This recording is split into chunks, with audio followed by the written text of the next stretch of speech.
Okay, good morning po sa inyo lahat. Of course, this is now the very last Sunday of this year 2024.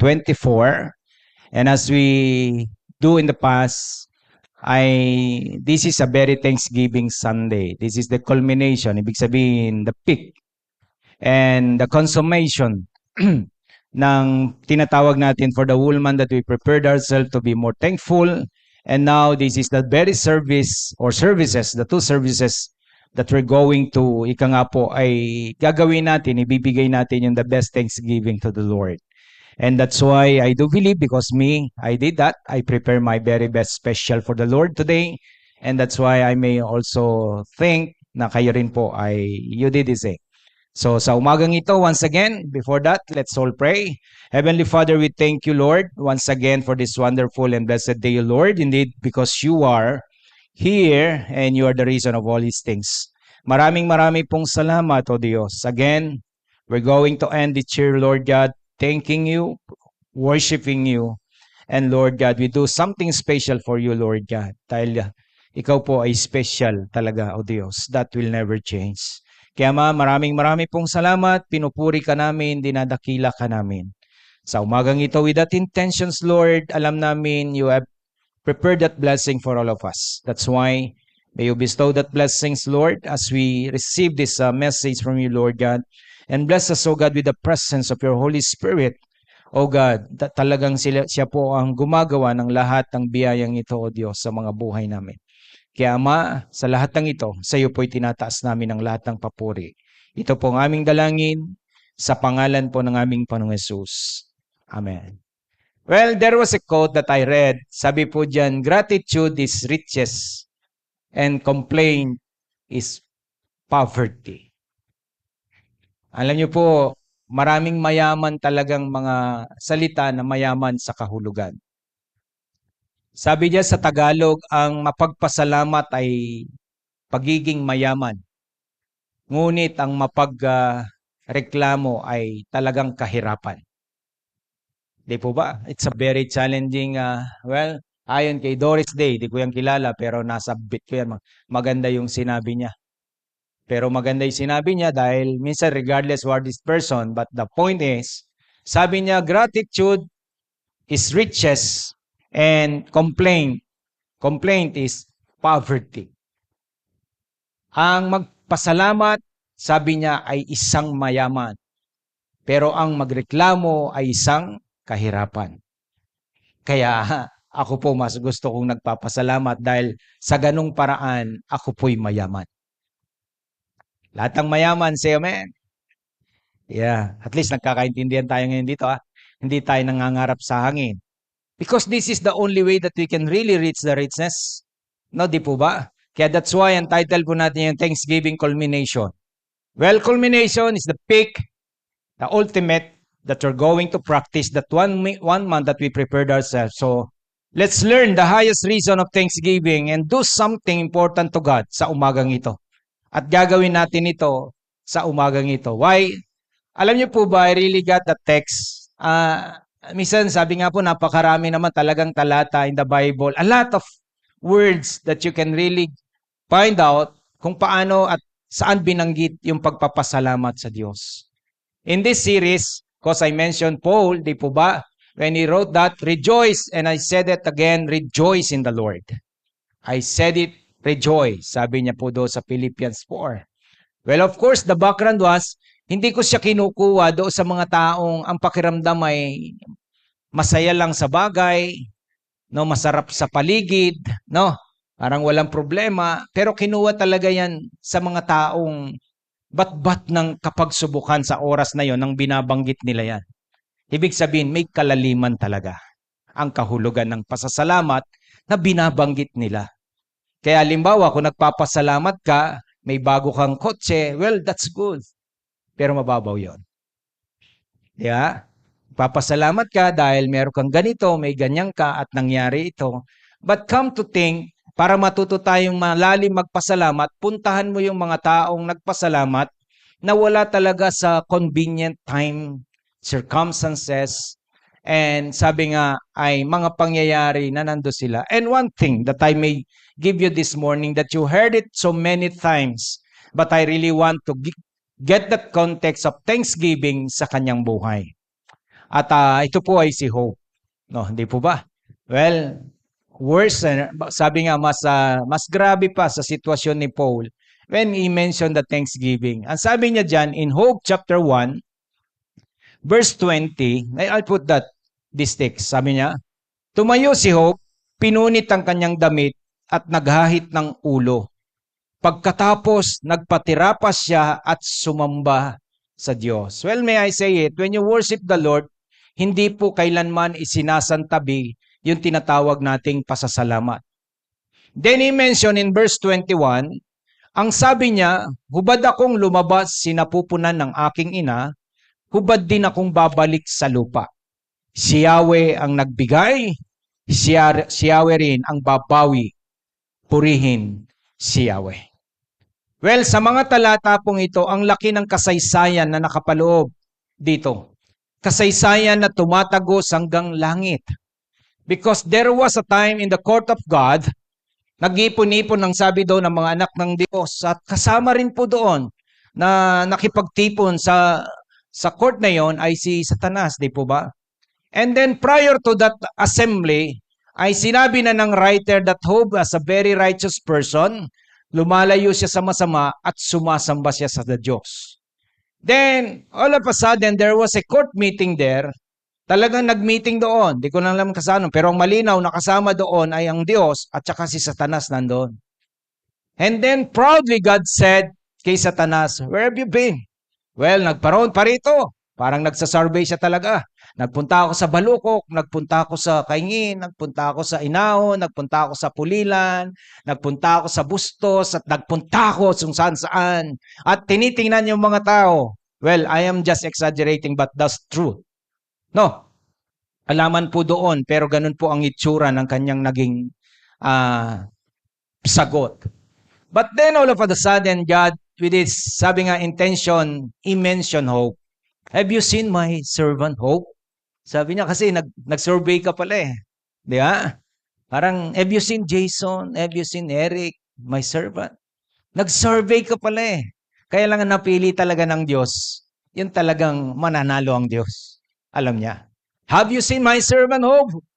Well, he was a righteous person. He's a righteous person. Worshipping me. Sabi niya, nagkantsawan na sila doon. Di ba? Kaya lang naman ganyan si Job eh. It is because of ang binanat niya, material things. Di ba? Kasi pinagpala mo siya. Mayaman kasi siya. And then of course, nandun na sa kanya kasi lahat eh. Paano hindi ka naman niya pasasalamatan? How can he not be good a person? Because you bless him so much. Of course, this is the challenge. O sige, sabi niya, tanggalin mo sa kanya yung kanya, magkasubukan tayo. Tanggalin mo kung talagang totoo yung sinasabi mo. Then, Satan, went away from the Lord, ran away before God, and then, ginawa niya talaga yun. No? Una, ninakaw yung kanyang mga ari-arian, and then, of course, sudden, tapos po ng aksidente, namatay yung kanyang 10 anak. Then, bumalik na naman si Satan reporting to the Lord. Have you been there? Have you met my servant Hope? Yes, again. Siyempre, maayos ang kanyang kalagayan, malusog siya. Well, sabi ng Diyos, kasi alam ng Diyos talaga, di siya mapapahiya eh. Sabi mo sa katabi mo, parang sa'yo, hindi napapahiya ang Diyos. Di ba? Kaya, paborito ka rin ni Satanas isang araw. Okay? Okay. O sige, sabi niya, gawin mong gusto mong gawin sa kanya. Pero wag na wag mong siyang papatayin. Then Satan went away from the Lord. At yun nga po, ang kasaysayan ay nilagyan siya ng sakit. At ang sakit na yon, alam niyo po ba yung bubog ng mga palayok noon, pag nilusaw mo yun ang pinangkakatin niya. But then, upon receiving that and experiencing that, Job, again, he worship and he bow down to the Lord. Yan ang malalim na kahulugan ng pasasalamat. Kaya kapag nagpapasalamat ka, Sabi mo, tumama ka sa loto, baka hindi sang Diyos ang proud sa iyo doon. Di ba? Well, dito makita natin, bakit siya mapagpasalamat? Bakit siya, sa kabila ng ganitong mga pangyayari, why, Pastor, you are getting this truth from this life of hope? Kasi hindi ko alam ngayon ang reason nyo bakit kayo nag-prepare ng inyong thanksgiving and worship to the Lord. Di ba? Let's understand it. Sana sa umagang ito, tumatama tayo sa paghahanda natin. Una, of course, mapagpasalamat si Job. Meron kasing typical lang ang pagpapasalamat sa Diyos dahil sa magandang kalagayan sa buhay. Typical po yun. Sino namang magbubuisit na ikaw ay nagkaroon ng pera? Di po ba? Pag ang katabi mo, nagbubuisit yan, sa kabila ng meron siya ng pera at biyaya, talagang buisit na yan. Di ba? Normal yan eh. Yung nagkaroon ka ng bagong ganito, yan, nakabili tayo ng mga bagong damit. Ako po, binigay lang tong aking damit na to. No, di ba? Ibig sabihin, may binigay sa'yo, makikita mo, well, it's that good thing because masaya ka. Bakit naman hindi? Normal talaga yun. Okay? Si Job, ganun din po siya. Isa siyang tao, isa siyang typical na tao. Nang sabi diyan sa Job 1:1, may I read this verse, may isang lalaking nakatira sa lupain ng Uz na nagngangalang Job. Siya isang mabuting tao. Parang kayo, parang tayo. Sumasamba sa Diyos, as we do this today. Sumasamba siya sa Diyos at umiiwas sa masamang gawain. Hindi ko lang alam sa inyo kung sa pangatlo, pasado kayo. Di ba? At least, sana pumasa tayong lahat doon. Umiiwas tayo sa masamang gawain. Then sabi niya, this is the good thing in the life of Job that he can really give thanks to the Lord. Mayroon siyang 7 anak na lalaki at 3 anak na babae. Well, po kalupada rin tao ngayon eh. May nga anak, 1 anak, 2 anak. Dahil natatakot sila. Si Job, hindi natatakot. Mag-anak ng mag-anak. Nakasampu. Di ba? Then, sabi niya, eto pa yan, marami siyang tagapaglingkod at siya ang pinakamayaman. Yan ang kantsaw ni Satanas eh. Di ba? Siya yung pinakamayaman sa buong silangan. 7,000 ang kanyang tupa, 3,000 ang kamelyo, 1,000 ang baka at 500 ang asno. Dinitalye talaga. Well, makikita natin napakaganda ng kanyang katatayuan sa buhay. Kung ganyan ang katatayuan, hindi ka ba magpapasalamat sa Diyos? Are you not that kind of typical, wala ka na lang talagang utang na loob kung hindi ka magpapasalamat sa Diyos. Buhay ang mga anak, tuloy ang takbo ng kabuhayan, patuloy ang paglago ng katatayuan sa buhay. And that's why this very man was very thankful as a typical person living on earth that time.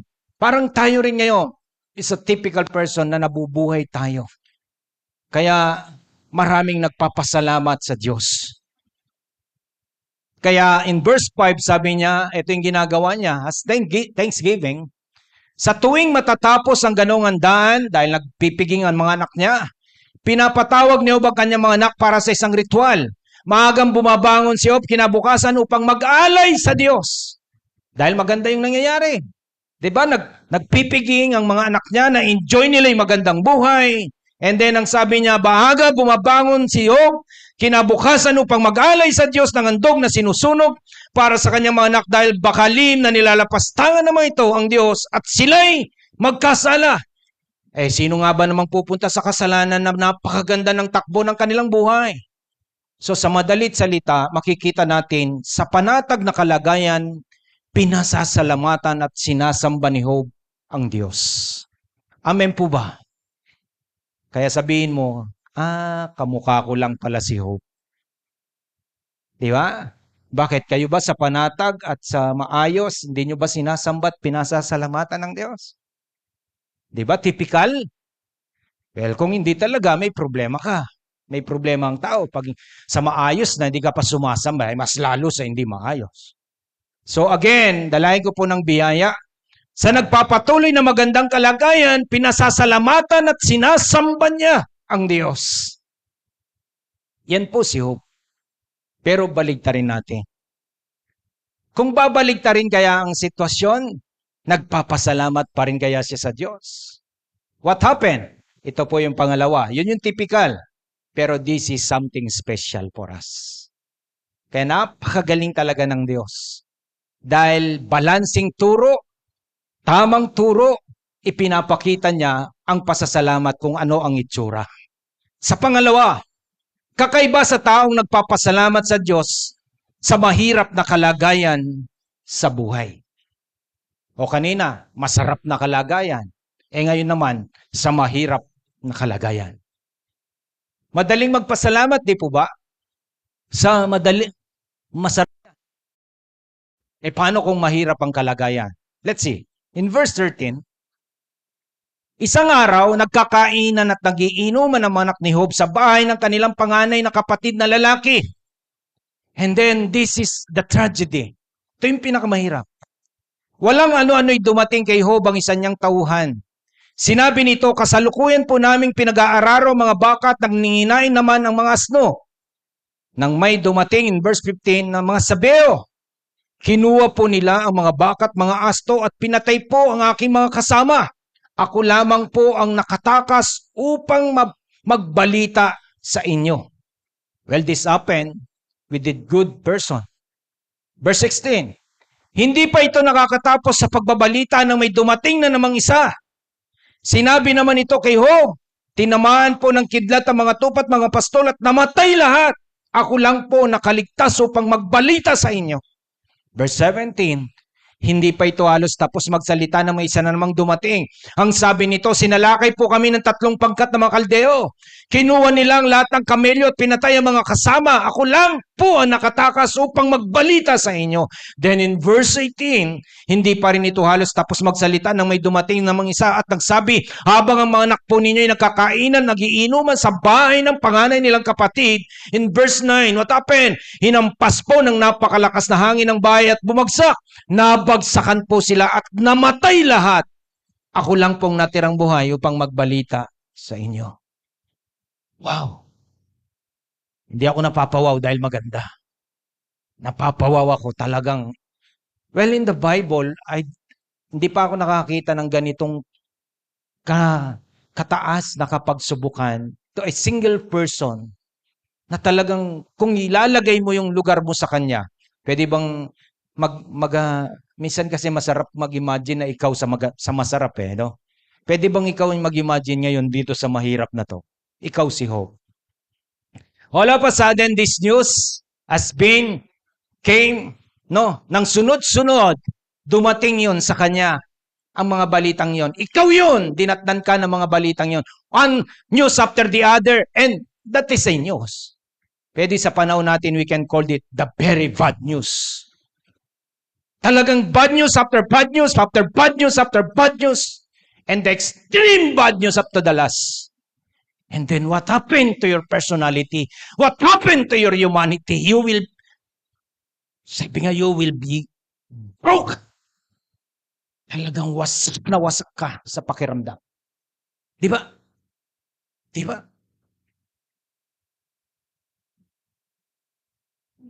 Alam nyo, nagawa kaya ni Job ito, yung James chapter 1 verse 2? Na ang sabi niya, mga kapatid, magalak kayo kapag kayo dumaranas ng iba't ibang uri ng pagsubok. Hindi ko alam, hindi naman ako masyadong updated sa inyo when we talks about trials, but ano na nga kaya yung uri ng trials na pinagdaanan mo at kumusta ka nung tinatry ka ng Diyos? Have you had this? James 1:2, mga kapatid, magalak kayo kapag kayo dumaranas ng iba't ibang uri ng pagsubok. Ito kaya'y naipasa ni Job? Ito kaya'y naging biblical talaga do sa buhay ni Job? Totoo kaya ito? O ito isang exaggerated lang ng isang taong mataas ang spirit, pero hindi naman talaga common. But then again, in verse 20, in Job chapter 1, we can see.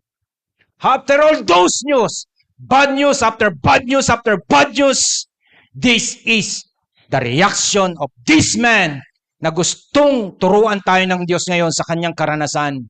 Tumayo si Job, pinunit ang kanyang damit at naghahit ng ulo. Pagkatapos, nagpatira pa siya at sumamba sa Diyos. Telling, ang sabi niya, ubad akong lumabas sa sinapupunan ng aking ina, ubad din akong babalik sa lupa. Si Yahweh ang nagbigay, si Yahweh rin ang babawi. Sabi niya, purihin si Yahweh.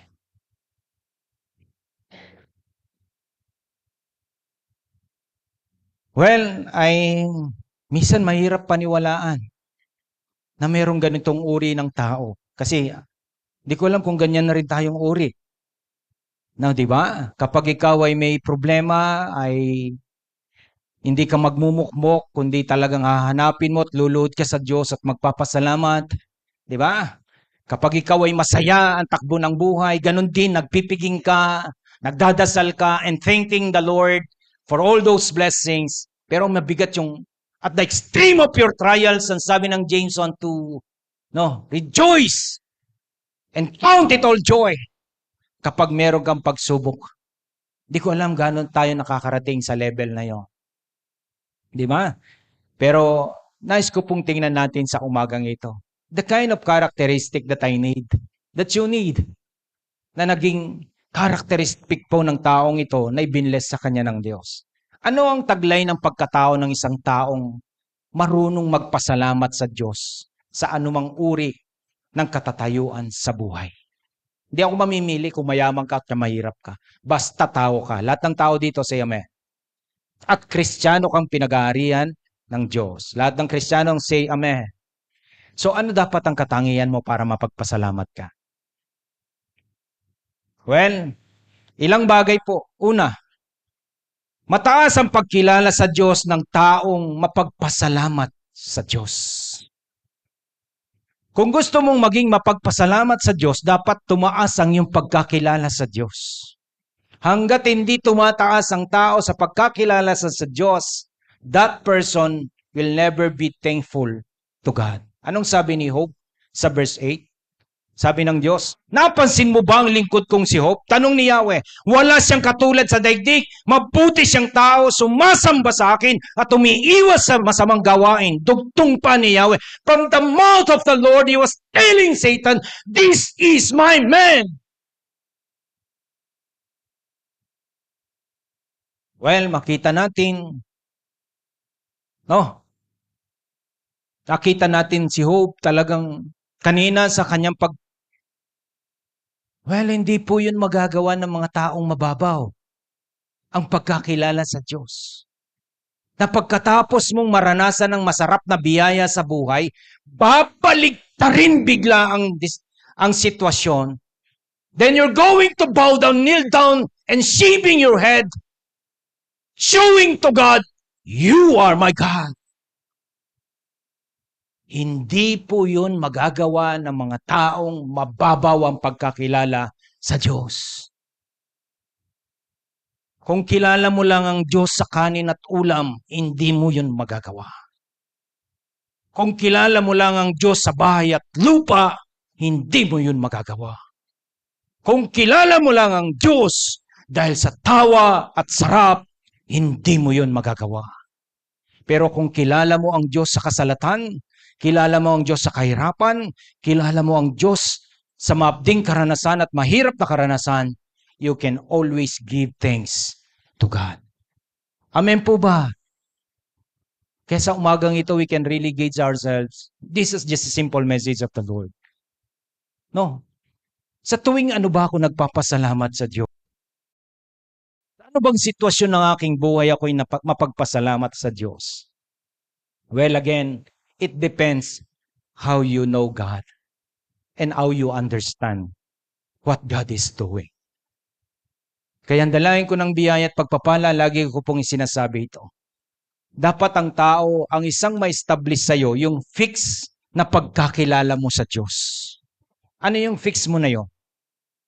Ikaw ba yung taong naniniwala na kahit anong mangyari, na sa sinabi ng Diyos, hindi ka niya iiwan, ni pababayaan man? Are you having that kind of faith and fix to the Lord? Baligtarin man ang mundong ito, hindi ka iiwanan ng Diyos. Ano man ang mangyari, sinasamahan ka ng Diyos. Hindi po ito mga pangungusap para kayo'y ika nga po ay paypayan. Pero ito po'y mahalagang pananampalatayang dapat tinataglay natin sa buhay. That's why it's so amazing. We have this kind of blessing of experience from this kind of person from God. Kaya dalangin ko po ng biyaya. Tumanggap man kayo ng aginaldo, mapagpasalamat kayo sa Diyos. Hindi man kayo tumanggap, mapagpasalamat ka pa rin sa Diyos. Amen po ba? And whatever experiences that we have, that we underwent this year, anuman ang naranasan at pinaranas sa atin, let's all give thanks to the Lord.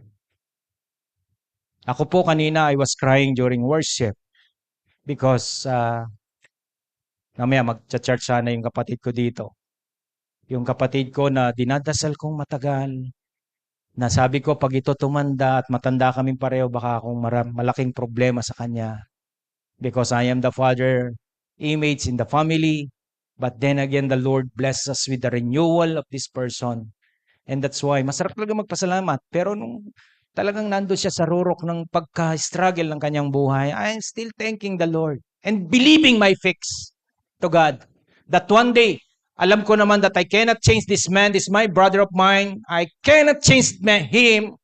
But Lord, still I am praying. You can change this man. And of course, umuwi po siya noong 26, and even today, nandito po siya, dito ko siya pinatira for 1 month.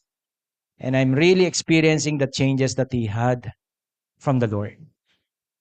And testifying also, kagabi may bisita kami, kinukwento ko. Lagi kong bukang bibig, grasya talaga ng Diyos. Kasi hindi ako rin maniniwala na kaya niyang baguhin ang sarili niya at hindi rin ako naniniwala na kaya ko siyang baguhin. Only God can change a particular person. It is by His grace and for His glory. And that's why I'm so very thankful. Buti na lang wala pa siya ngayon. Pero mamaya, kasi kung nandyan siya, gumulgulyate. No, agugulgul siya dito. But then again, we can always thank the Lord. Sabi ko, 7 kami magkakapatid.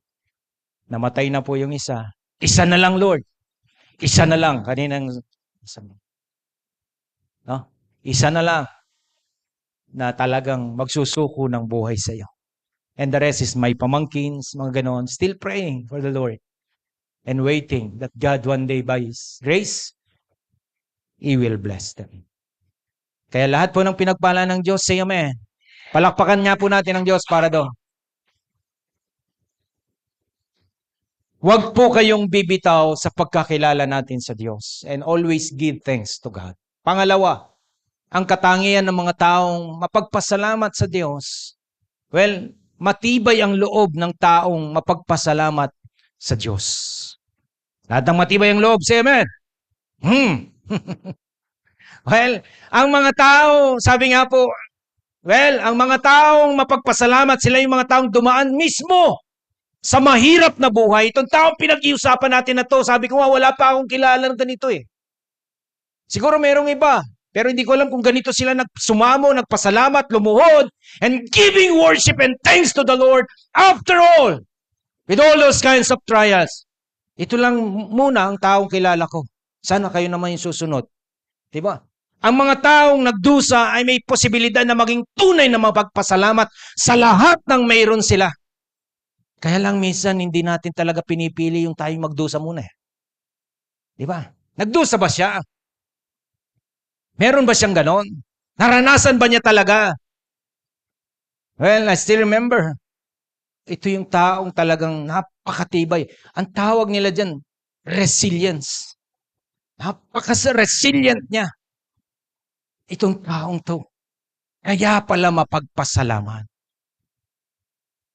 Kaya kapag ang tao hindi po siya nakarating sa tinatawag nating resilient level of life, yung tinatawag na matatag na kalooban, no? Matibay na loob. Kapag hindi siya nakarating doon, hindi siya magiging mapagpasalamat sa Diyos. Kaya ang dalangin ko po ng biyaya at pagpapala, no, na sana ay dumating sa ating buhay ang tinatawag nating katatagan na galing sa Diyos. Amen po ba? Dahil kailanman hindi po magiging mapagpasalamat ang mga marurupok ang kalooban. They will always mukmok sa tabi-tabi. Hindi ko alam yan. Magmumukmok yan. Magbubuisit yan. Mga away yan. That's why the most beautiful person on earth is those person who are always give thanks to God dahil sa katatagan nila sa kanilang buhay. Amen po ba? Kaya so sabi mo sa katabi mo, ikaw na yung susunod na pinakamagandang tao sa mundong ito.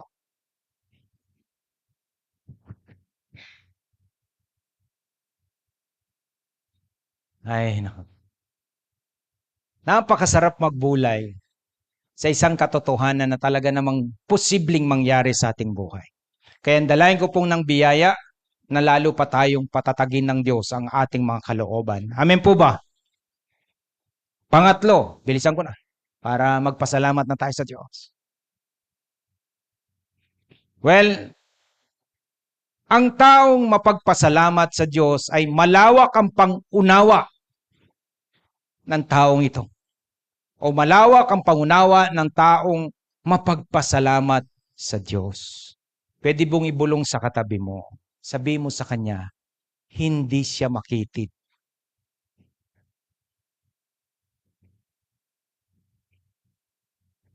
Na, malawak ang mga taong mapagpasalamat.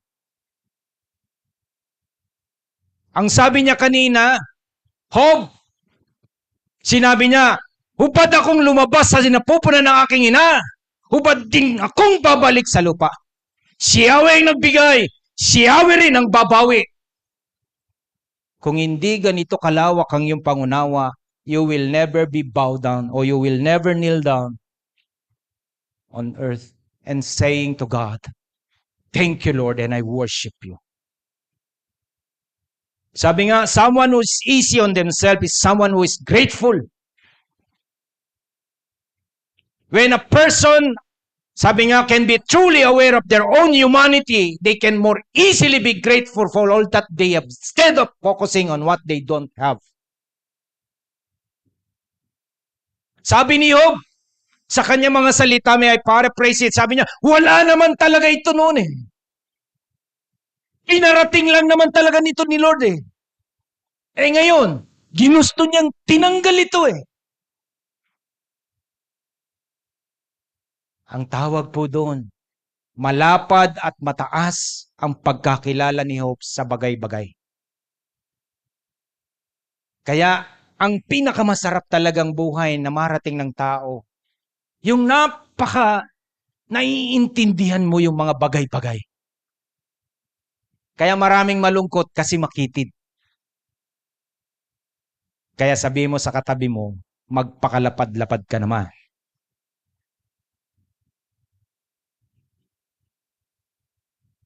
Because people who are grateful are people who are mindful. Amen po ba? Basta mag-research na kayo sa Tagalog niyan.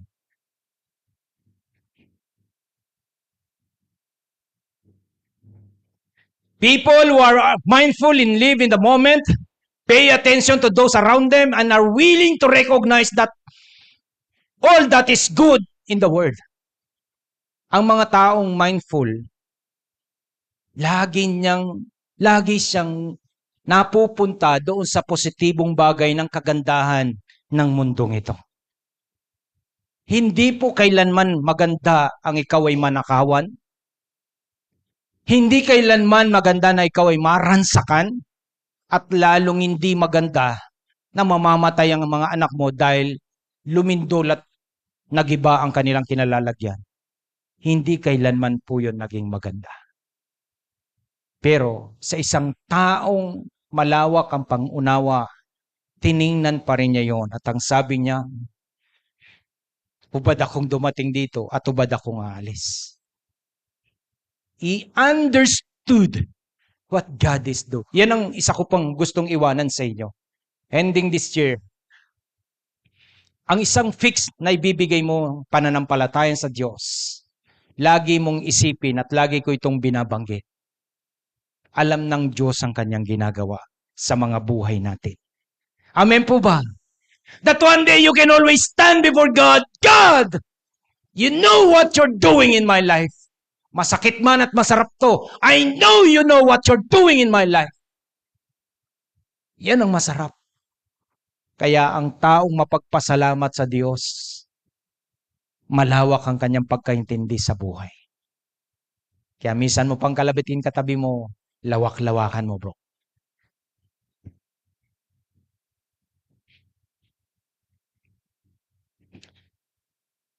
Pangapat, ang taong mapagpasalamat sa Diyos, hindi emosyon ang ginagamit kundi katotohanan. Yan na po yung isang matindi. Well, let me just read the emotion of hope. Sabi sa verse 18, hindi pa rin ito halos tapos magsalita na may dumating na naman si Sat, nagsabi, habang manak po ninyo ay nagkakainan, nagiinuman sa bahay ng panganay nilang kapatid. Sabi niya, hinampas po ng napakalakas na hangin ng bahay at bumagsak, nabagsakan po sila at namatay lahat. Ako lamang po natirang buhay upang magbalita sa inyo. Ang sabi niya, well, may nagbalita. Well, doon sa bagay, okay pa nawala. Hindi, sabi niya, babalik din yan, makakabawi rin ako. Pwede pa yun no, di ba? Pero yung the follow bad news is telling you, sabi niya, namatay po lahat ng 10 niyong anak.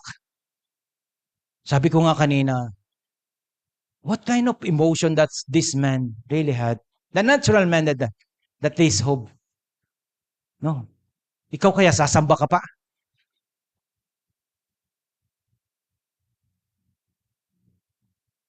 Pero ang sabi ng taong ito, look at the truth that he had.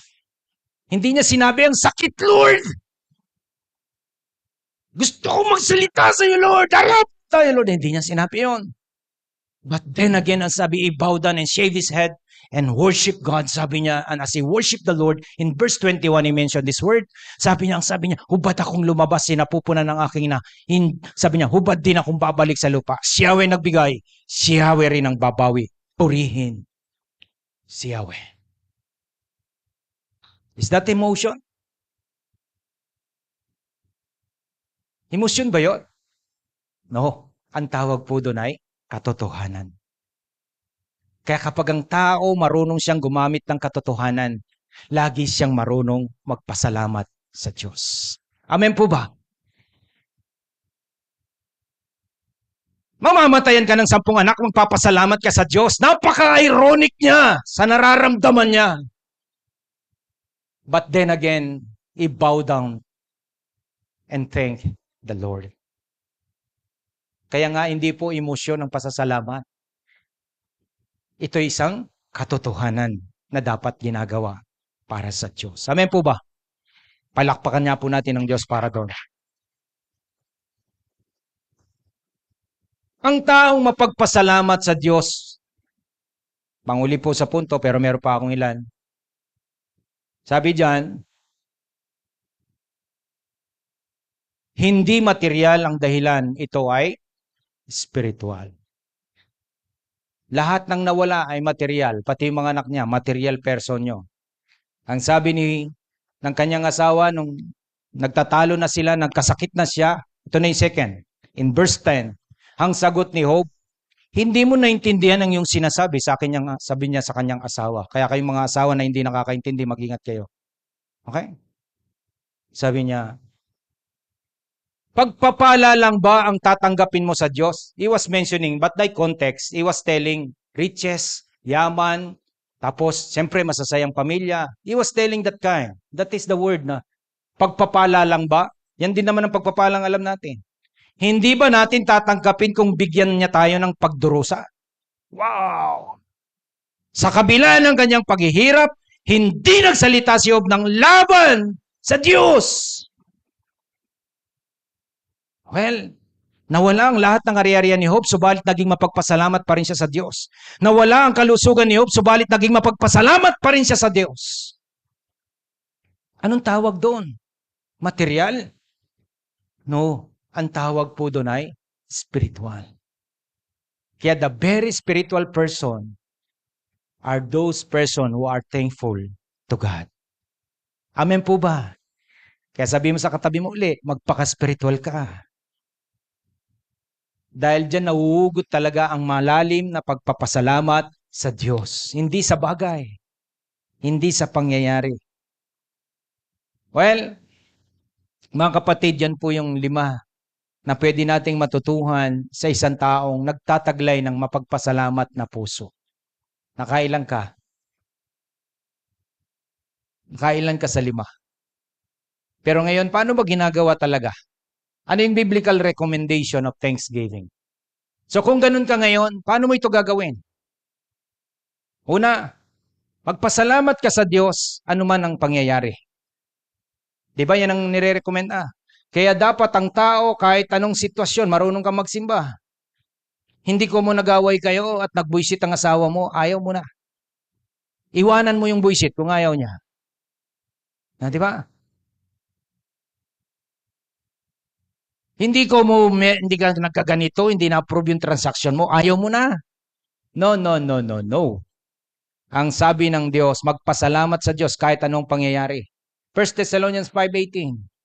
At magpasalamat kayo kahit anong mangyari, dahil ito ang kalooban ng Diyos para sa inyo ng mga na kay Kristo Jesus. Kahit ano ang mangyari, be thankful to God. Lahat ng magpapasalamat sa Diyos ngayon, sabihin mo, Amen. Yan yung una. Pangalawa na gagawin, magpasalamat sa Diyos anuman ang papel na ginagampanan mo sa buhay. Pastor ka, thank you Lord. Businessman ka, magpasalamat ka sa Diyos. Estudyante ka, magpasalamat ka sa Diyos. Tatay ka, nanay ka, you are plain housewife, magpasalamat ka sa Diyos. You are working person, be thankful to God. You are public servant, be thankful to God. Dahil lang sabi sa Colossians 3:17, at anuman ang ginagawa nyo sa salita man o sa gawa. Anuman ginagawa, di ba? Gawin ninyong lahat bilang mananampalataya sa Panginoon Kristo at magpasalamat kayo sa Diyos sa pamamagitan niya. Ibig sabihin, wala pong pinipiling kung sino at kung ano at saan para ang isang tao ay maging mapagpasalamat. Anuman ang iyong kalalagayan. Amen po ba? So, kaya dapat sa umagang ito lahat ay magpapasalamat. Amen po ba? Walang pinipili. Pangatlo, magpasalamat sa Diyos na may kalayaan sa anumang alalahanin sa buhay. Alam niyo po bang maraming hindi nakakapagbigay pasasalamat sa Diyos, and especially hindi ka nakakapag-offering? Kasi bago ka pang mag-offering, inunahan ka na ng alalahanin. Alam niyo po ba nag-pray ako kay Lord? I do have my envelope. Huwag niyo itanong kung magkano, tanong niyo lang kay Sister May mamaya. Di ba? I pray to God. Nasabi ko, Lord, I really want to do something big for you as my thanksgiving. And I really want to give this thanksgiving. Talagang nagbigay ako ng amount kay Lord. Nagbigay ako ng amount. Kailan galing ni Lord? Kahapon, nagkasal ako dyan sa may sulipan. Yung amount na yun yung exacting binigay sa akin. As an honorarium. Sabi ko kay Pastor Reyna, galing talaga ni Lord. Ito yung pinag-pray ko eh. Pero kahit hindi pa ako nagkasal, yan na rin yung pinag-pray ko.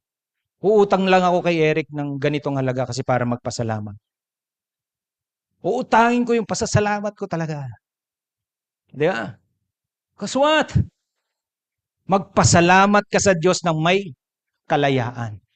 Baka naman ikaw nagpapasalamat ka, iniisip mo, mabayad pa ako, magaginaldo pa ako, ang dami mong inaalala bago magpasalamat. Kaya ang pasalamat mo, 20. Kasi ang dami mong inaalala eh.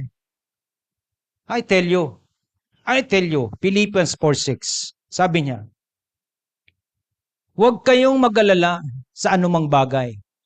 Di ba? Ay, kung nag-aalala ka, paano ka magpapasalamat? Kung nag-aalala si Job sa kamatayan ng kanyang pamilya, kung nag-aalala si Job sa bankruptcy na naranasan niya, can he give thanks to the Lord? No! Hindi niya po yun inalala. But then again, in Philippians 4:6, huwag kayong mag-alala sa anumang bagay, sa halip ilapit niyo sa Diyos ang lahat ng pangailangan niyo sa pamagitan ng panalangin may ano. Kung nagbigay kayo ngayon dito, nag-aalala kayo sa ginaldong ipapamigay nyo, kaya sa Noche Buena ang ihahanda nyo. Na, di ba?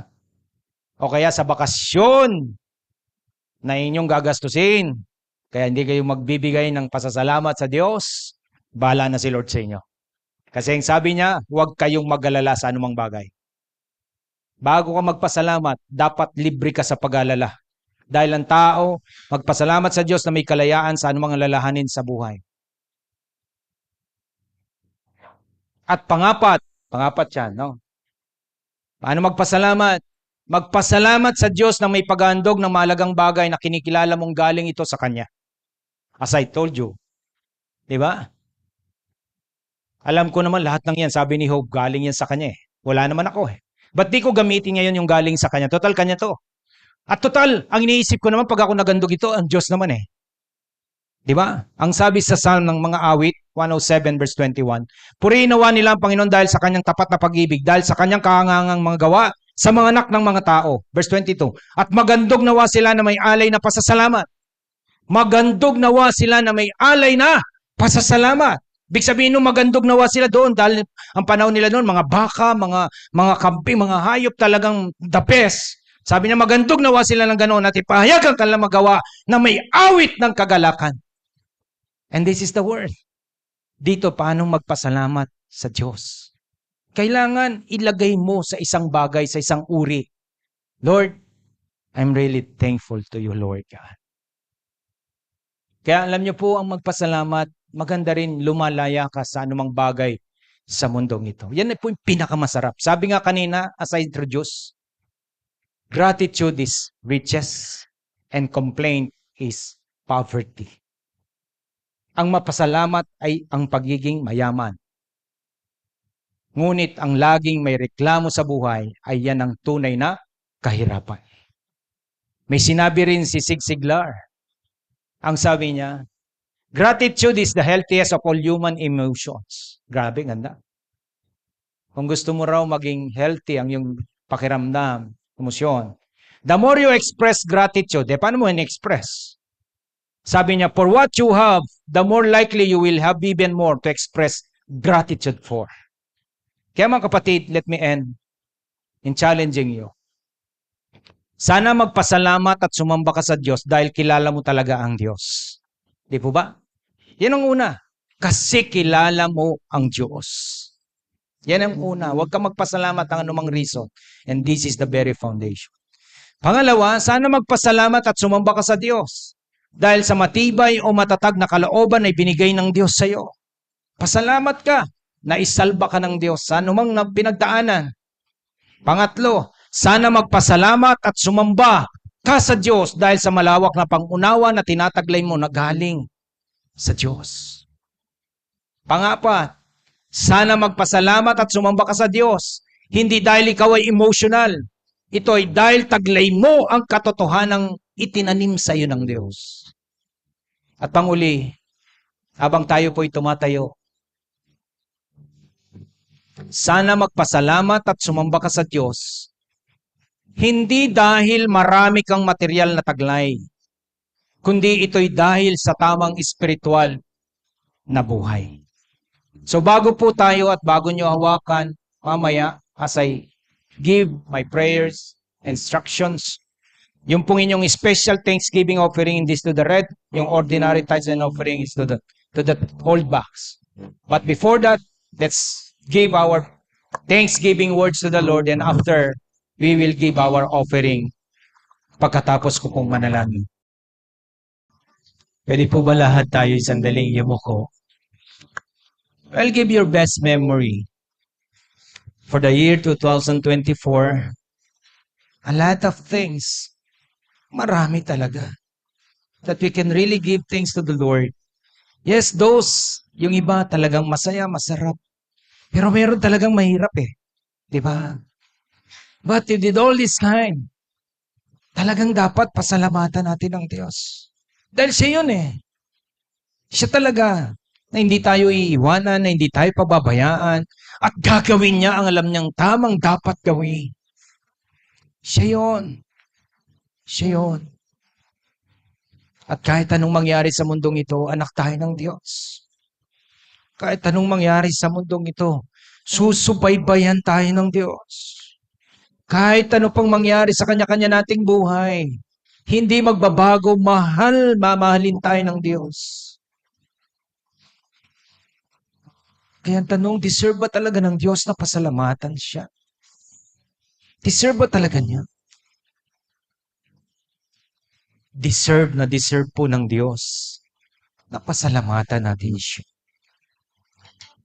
Oh Heavenly Father, we thank you, Lord God. Various kind experience that we have this year, Lord. Marami lumuluha kami, marami tumatawa kami. Siguro may mga panahon talaga na materially, we have so much. And may mga panahon materially we have less. But then again, still, ikaw pa rin yun.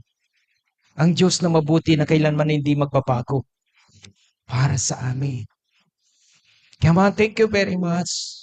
Maraming pong salamat talaga. Salamat po. Salamat po. Salamat po. Basta salamat po talaga. Salamat po. Maraming salamat po, Diyos.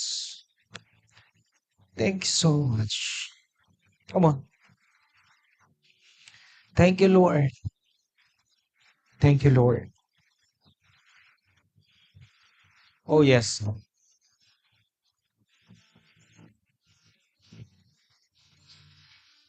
Kaya naman, O Diyos, sa umagang ito, as we culminate this Thanksgiving messages, Lord God, this December, here we are.